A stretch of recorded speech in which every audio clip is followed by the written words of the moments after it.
all the way to patients who have severe traumatic and spinal cord injuries. Our focus, or my specialty, is in rehabilitation of neurological, musculoskeletal, orthopedic type of problems. This can be from a congenital or cerebral palsy all the way to someone who has a overuse injury, which we're going to talk about today. Okay, so I'm currently the medical director of Center for Rehab Medicine, and I work at Emory's Orthopedics and Spine Center as well. All right, we'll go to the next. I'm going to slide over just so I can see my slide. Okay, first of all, what is an overuse injury? A lot of people like to call the overuse injury, is also known as a cumulative trauma injury. It's tissue damage that usually results from repetitive use over time.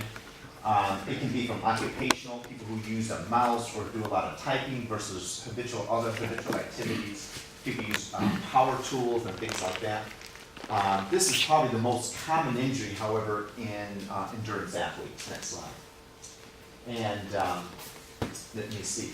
Now, acute injuries, these are usually due to, when I say acute traumatic injuries, how do we differentiate this?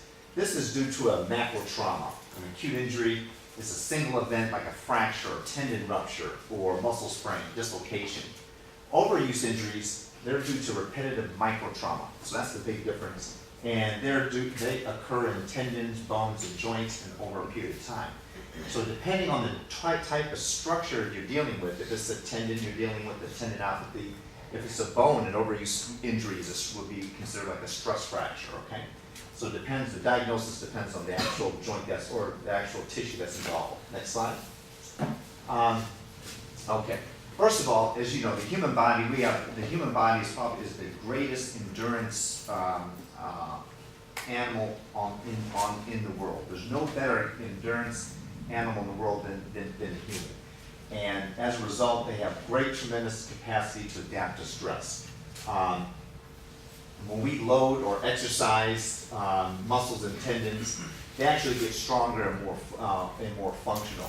And this happens because of a process that occurs called remodeling or adaptation. Next slide. Now, basically what happens with remodeling is that you actually break down that tissue and it builds up stronger, okay? And however, the key is, I'm gonna slide over here because I can't see. The key is that there's a fine balance between breaking down and letting that tissue regenerate and build back up. If you do too much too soon, obviously the breakdown exceeds the time that it has to adapt. That's when you're you're most likely to injure yourself. Okay. One of the biggest factors is poor technique, and we're going to talk about that a little bit later.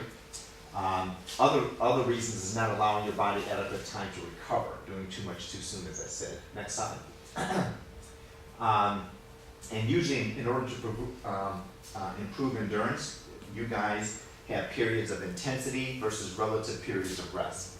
Okay, so your intensity of training actually fluctuates, and or your period, whatever you say, however you say that word. But anyway, but anyway, you're actually allowing yourself adequate time to adapt to the stress in the human tissue. Now, there's evidence that chemical mediators are actually involved in initiating overuse injuries. Next slide. We fully don't quite understand why two different athletes, one may have an overuse injury, one may not, from a pathological standpoint. However, there's some research that shows that prostaglandin E, E2, have been found in high quantities when they examine tissues of injured tendons. Okay? And what happens is that prostaglandin E actually causes increased collagenase and decreased collagen synthesis, okay? Go to the next slide. And what happens is that you get these genes that actually upregulate cartilage formation, okay? And they actually downregulate genes that are associated with tendons. So you actually get cartilage that develops in tendons. So I don't know if you've ever had an x-ray by a doctor or heard somebody say, oh, I have calcific tendinitis or calcium in my rotator cuff tendon. Well, that's actually this process that's happened. It's not normal for cartilage, which is bone, to develop in your tendon, okay? But this is what the research is showing why, okay? So actually what happens with an overuse injury is that you get an alteration morphologically, genetically in the tendon. And it's causing it to be more like cartilage as opposed to elastic like tendon. Next slide. Okay. Because of this is if anyone does not take anything away from this is really a highlight of, well, very important. What's important to know is that overuse injuries are degenerative, they're not inflammatory, okay? That's a big difference. So microscopically, when we actually look at an overused tendon, when we look at it microscopically, it is actually absent of any type of inflammatory cells, okay? And these tissues are actually characterized by having collagen fibers that are disorganized. And in our tissues, our collagen fibers really are aligned, and they're aligned in a certain way and by design, because that's strength. When when a tissue is damaged and there's a hodgepodge way of healing, it gets in a disorganized pattern. That's why we can tell the difference between histologically when we're looking at a tissue, one that's damaged and one that's normal, okay? And also we find that there's an increased number of tenocytes. Tenocytes, anything that ends in sites means destruction, blast means rebuilding. So when you look at these structures, they have a high propensity of having tendon breakdown types of cells, okay? And that stalls the healing process. Next slide. So we're recognizing now that instead of using the word tendinosis or tendinitis, it's better to describe a overuse injury as a tendinopathy, a diseased tendon, okay? As I stated earlier, it's degenerative rather than inflammatory. Very slow recovery. Yes, go ahead. Can you explain the difference between those degenerative versus inflammatory? Go back to my slide, previous slide. Okay. Like, how would that differ from bursitis, which is more? Well, now you're getting bursitis. We'll talk about that a little bit later. Okay. But bursitis, you're talking about a bursa. Okay. Right. Itis means inflammation, and really the key to what I'm saying here is, well, it'll come out later. Is that there's a difference between a degenerative process and an inflammatory process. And You're going to get to that, okay. I don't like to get it all to you at once. Gotcha. Here we go. Step at a time. We'll walk through this. Okay. Let's see. So we like the word tendinopathy. Significant is slow to recover. It's more of a degenerative process, okay, than an inflammatory process. All right. Go ahead, throw that away. Because it's a degenerative process, not an inflammatory process, this is why it does not necessarily respond to NSAIDs, the Motrins, the Aleve, okay, or steroid injections, because you're not dealing with something that's inflammatory, okay? Now, there's a role for these, which we're going to talk about a little bit later, but this is why typically an overuse injury does not respond to your classic types forms of treatments that your family doctor may give, or you may take over the counter, etc. Next slide. Okay. First of all, clinical presentation. Let's see. First, it's important to establish how the injury started, or the pain, the frequency of symptoms, the timing, the culprit activity, or in other words, is it running or cycling, swimming? Is it a technique problem? Also looking at equipment fit, training details, as well as looking at technique.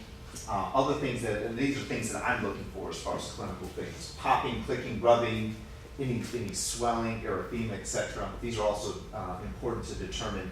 In other words, when you run, does it cause, or cycling, is there swelling involved, erythema? That helps guide me into trying to figure out exactly what specifically the problem is. Next one. Let's see. The most important factor is repetitive activity. That's usually what we see in overuse injuries. You have a culprit and a victim.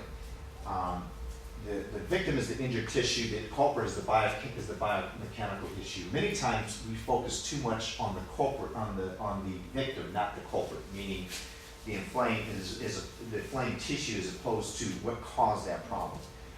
This always brings me back to, I had a pro cyclist who was a patient of mine who had classic ITV band syndrome.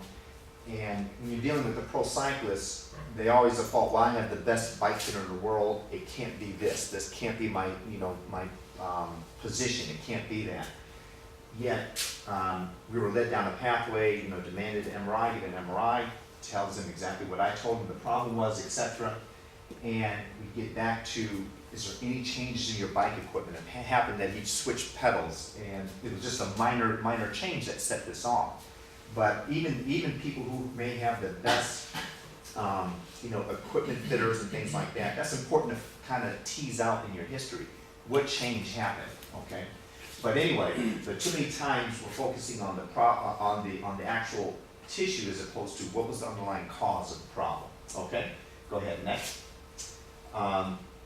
And obviously, repetitive forces, repetitiveness and force is the greatest risk for causing an overuse injury. Obviously, the greater the force, the greater risk of developing overuse injury. Malpositioning of limbs. What that means is that basically limbs that or structures that are not in a neutral position. To give you an example, would be like, say, for an example, someone who uses an air gun and they're not using proper technique. How does that relate to runners? It relates to runners from the standpoint, or cyclists, people who are not using proper technique in their limbs are not in a neutral position. They're at greater risk for having an overuse injury. So that goes back to technique, fit, etc. Okay.